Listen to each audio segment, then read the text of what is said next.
Hello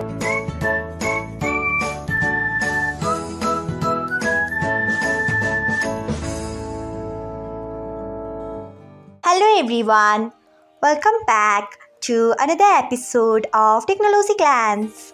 Today, in this video, I am going to guide you through how you can turn off upload over Wi-Fi only on YouTube. So, let's get started. Firstly, open YouTube app in your device. Then tap on profile icon. Next, tap on settings. After that, tap on data saving. Next, you can see the option of upload over Wi-Fi only.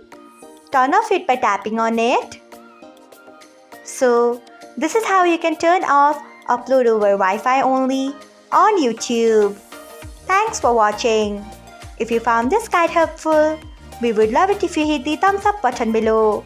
We upload great new tech tutorials like this one every day. So, do not forget to subscribe to our channel and hit the bell icon so that you'll never miss another update.